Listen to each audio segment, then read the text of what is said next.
paramedics. What's the address of the emergency? Thomas Aquinas College. Okay, you're reporting the fire, One of the sir? biggest fires burning is the We're on Thomas the way, fire sir. in Ventura We County. have multiple units en route, okay? Ventura County, right off the 101 freeway. This brush went up Okay, in is flames. the fire anywhere near you guys? Yeah, it's pretty close, ma'am. Okay. Immediate need, Ventura. The night of the fire, I was at my book club meeting. You know, we lost power for a little while and then it came back on, and then we had a notice on our phone that there was a fire in Santa Paula, which is quite a ways from here. The husbands of one of the gals came by and said, "You all ought to think about evacuating." And I was like, what? Yeah, I just finished watching Monday Night Football, and Roberta comes in and says, "I think we need to leave," and I was oblivious, completely oblivious. Didn't smell smoke, had no sense. Impacted by fire with a subject trapped at Wheeler Canyon. Should be south of your location. Actually, I got an engine strike team coming in right now. I'll send them up. That's affirmative. Maybe 10 minutes later, we're starting to see the orange glow over the hill behind us. I went and woke up neighbors. We have 3 cars, we loaded 2 of them. Problem is, there's only a single road in and out, and so we had the entire neighborhood pouring onto this one street. So we sat for 45 minutes, and I have pictures, you know, of my rearview mirror of fire coming over the hill. It was moving at a football field a second. When we got to the main freeway, which is right on the ocean, we looked back up and the entire city was in flame. There were fire trucks in the cul-de-sac because the guy who works for me was listening to the dispatches that night, and the dispatcher sends out a notice saying, "You've got to pull out because you'll be trapped." And one of the firefighters says, "If you give me 2 minutes, I think I can put out the fire in the garage and save the house." And that's our house.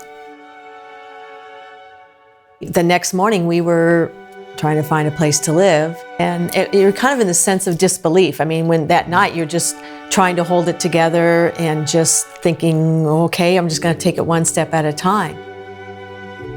Our daughter happened to be watching the news and saw a guy that was in our neighborhood filming, and she tweeted him and said, "Can you go by my parents' house?"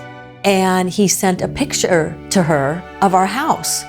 And we get this message from her with the picture, and we go, we couldn't believe it. Although we're kind of looking at it and we kind of went, oh, wait a minute, something, you know, what did happen? So there was a lot of smoke in the house and all that, but the basic house was here. Could not believe it.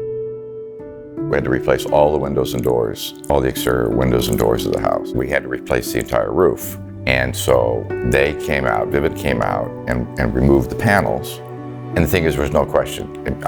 Within a day, I got an email back from Vivint corporate saying, "We understand, we'll do it your way." That's a tremendous, gift from Vivint to do it that way. The entire community came together to support itself. I have stories of people whose homes were destroyed, they lost everything, and they set up relief organizations for others. And people reaching out, "I've got a room if you need a place to stay. I've got a house, I've got whatever," taking people in. No one was screaming. There was nobody honking horns. There was nobody trying to maneuver around to get in front of somebody. There were people who were getting out of they were stuck in traffic, but they would get out of their cars to go help a neighbor raise their garage door, because without power, the electric garage doors wouldn't work. So they could go and help them release it, raise it. There were people helping people all the way through the entire experience.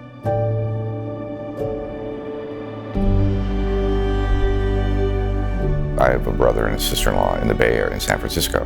Her comment was, "If I lived in Ventura, I would feel so proud after seeing this story." And that's really the point, that you do, because you see all facets of a community come together. But everybody who was touched by the fire, in many ways, there's a bond and a connection with all of those people. But it's even stronger because of this tragedy that we all survived. And we're part of that.